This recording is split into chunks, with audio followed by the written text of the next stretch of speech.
Russell's viper সারা দেশে আতঙ্ক ছড়িয়ে এখন সুনামগঞ্জে। এই মুহূর্তে রাসেলস ভাইপার সাপটি ধরা পড়েছে সুনামগঞ্জের আলিপুর এলাকায়। আপনারা দেখছেন যে শত শত মানুষ এই মুহূর্তে সেই আতঙ্কিত সাপ, যেই সাপটি আসলে আক্রমণের দিক থেকে একেবারে প্রথম, এবং আপনারা জানেন যে বিষধর সাপের মধ্যে বিশ্বে 5 নাম্বার অবস্থান করছে এই রাসেলস ভাইপার। সেই রাসেলস ভাইপার সাপ কিন্তু 28টি জেলায় আতঙ্ক ছড়িয়ে এখন সুনামগঞ্জেও রয়েছে। আমরা এই মুহূর্তে দেখছি যারা ভিডিও করছেন, আমরা দেখছি যে এই যে রাসেলস ভাইপার সাপটি আপনারা দেখছেন, যারা সেই আতঙ্কিত সাপ রাসেলস ভাইপার, যেটি 16 সেকেন্ডের মধ্যেই আক্রমণ করে একেবারে বিষাক্ত করে তুলে ফেলে শরীরকে এবং সাথে সাথেই মারা যায় মানুষ। সেই রাসেলস ভাইপার ধরা পড়েছে সুনামগঞ্জের বিশ্বম্বরপুর উপজেলার পলাশী ইউনিয়নের আলিপুর এলাকায়।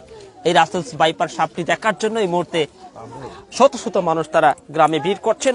আমরা দেখছি যে রাসেলস ভাইপার সাপটি নিয়ে আসার মাত্রই কিন্তু শত শত মানুষ এখানে ভিড় জমিয়েছেন। আমরা জানতে পেরেছি যে এখানকার একজন মাছ ধরার জন্য তিনি জাল পেতেছিলেন, এরপর সেই জালে রাসেলস ভাইপার সাপটি আটকা পড়ে। আমরা তার সঙ্গে একটু কথা বলতে চাই। এই যে ভয়ঙ্কর রাসেলস ভাইপার সাপটি আপনার কিভাবে আপনি পেয়েছেন? আমি তো আপনার সকালবেলা এই মাছ ধরতে যাই, আমি তো জাল ফাতি, তখন জাল যখন পাততে গেছি, তখন সকালবেলা যখন আপনার এই জাল তুলতে গেছি মাছ ধরতে, তখন জাল উড়ানোর পরে দেখতেছি যে হঠাৎ করে বাড়ি লাগতেছে, তখন বাড়ি লাগতেছে। তারপরে যখন আমরা জাল উড়াইতে গেছি, উড়ানোর পরে দেখি এই যে রাসেল ভাইপার সাপটা। দর্শক, এই সেই ভয়ানক আতঙ্কিত রাসেলস ভাইপার সাপ, যেটি বাংলাদেশের 28টি জেলায় আতঙ্ক ছড়িয়ে এখন সুনামগঞ্জে এই রাসেলস ভাইপার সাপটি ধরা পড়েছে। আপনারা জানেন যে এই রাসেলস ভাইপারের আক্রমণের কারণে দেশে কয়েকজন মানুষ ইতিপূর্বে মারাও গিয়েছে। সেই আতঙ্কিত সাপটি যখন ফেসবুকের দখলে ছিল, এই রাসেলস ভাইপার সাপের অবস্থান নিয়ে আসলে আপনারা নিশ্চয়ই জানেন যে সারা দেশব্যাপী যখন আতঙ্ক, ঠিক এই মুহূর্তে সুনামগঞ্জে আতঙ্কের খবর মানে একটি ব্যতিক্রম বিষয়। তাই এজন্য স্থানীয় প্রশাসন কিন্তু সচেতনতার জন্য তারা বিভিন্ন মাধ্যমে তারা যেটি মানুষকে নির্ভয় দিচ্ছেন, তারা যেটি বলছেন যে আতঙ্কিত না হয়ে সচেতন হতে হবে। আমরা এমনটি বলবো যে এই যে ভয়ঙ্কর রাসেলস ভাইপার সাপ থেকে আমাদেরকে সচেতন থাকতে হবে, সেজন্য এই বিষয়ে সতর্ক থাকতে হবে। শিশু বাচ্চা যারা আছে হাওর পারে কিংবা নদীর পারে রয়েছেন, তারা যাতে সতর্ক থাকেন, এই বিষয়টি নিয়ে আমরা বিশেষভাবে অনুরোধ করব। এই দেখছেন রাসেলস ভাইপার সাপটি এই মুহূর্তে কিন্তু বলা চলে যে সেই রাসেলস ভাইপার সাপটি দেখছে একেবারে বলা চলে 5 থেকে 7 ফিট অনুমান লম্বা হবে এই রাসেলস ভাইপার সাপটি। 7 ফুট 4 ইঞ্চি তারা কিন্তু ম্যাপেও নিয়েছেন এই আতঙ্কিত রাসেলস ভাইপার সাপটি।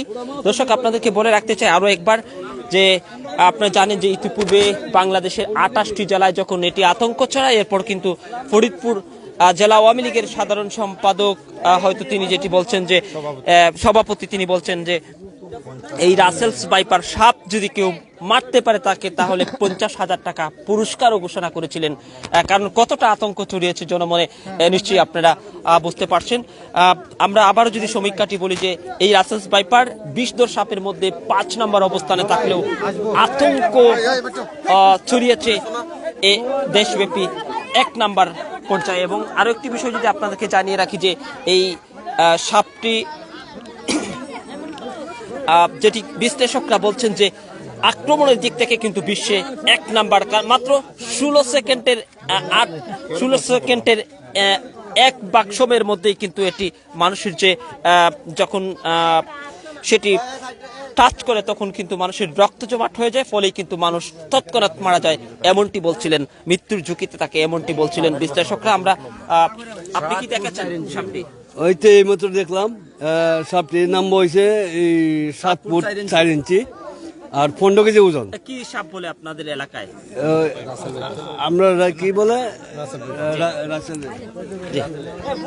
আপনার কি নাম?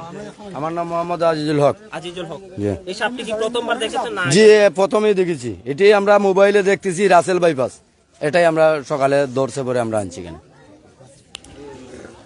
দর্শক তারা যেটি বলছেন যে মোবাইলের মাধ্যমে তারা সেটি চিনতে পেরেছেন, এরপর আজকে কিন্তু সচক্ষে নিজ চোখে তারা এই সাপটি দেখেছেন। দর্শক আপনাদেরকে আরো একবার বলে রাখতে চাই, সেই রাসেলস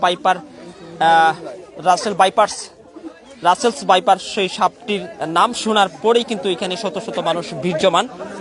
আমরা একজন আশাপুরিয়ার সঙ্গে কথা বলছিলাম, তিনিও এই ছবিটি পাঠানোর পর তিনিও যেটি বলছিলেন যে এটি আসলে একটি রাসেলস বাইপার সাপ, এবং বন্যপ্রাণী অধিদপ্তরের কোনো কর্মকর্তার সাথে আমরা যোগাযোগ করতে পারি, তবে এই বিষয়টি নিয়ে আমরা আসলে বন্যপ্রাণী অধিদপ্তরের যে কর্মকর্তা রয়েছেন তাদের সঙ্গে যোগাযোগ করে বিষয়টি নিশ্চিত হব। দর্শক আমরা আরো একবার বলতে চাই যে রাসেলস বাইপার সাপটি ধরা পড়েছে, অবশ্যই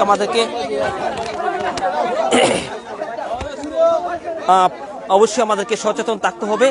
সিলেটে হবিগঞ্জ, মৌলভীবাজার, সিলেট এবং সুনামগঞ্জে রাসেলস বাইপার সাপের এই প্রথম খবর, তাই আমরা সতর্ক এবং সচেতন থাকতে হবে যাতে করে রাসেলস বাইপার সাপের মাধ্যমে আমাদের শিশু কিংবা অন্যান্য বয়সের মানুষ ক্ষতিগ্রস্ত না হন। সচেতন থাকতে হবে। হাওর পাড় এবং নদীর পাড়, বিশেষ করে বন জঙ্গলের পাশাপাশি যাদের বাড়ি তাদেরকে একটু বেশি সচেতন থাকতে হবে।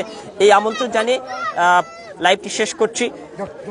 সাথে ছিলাম আমি হাসান বশির, ক্যামেরা ছিলেন মোহাম্মদ কবির হোসেন।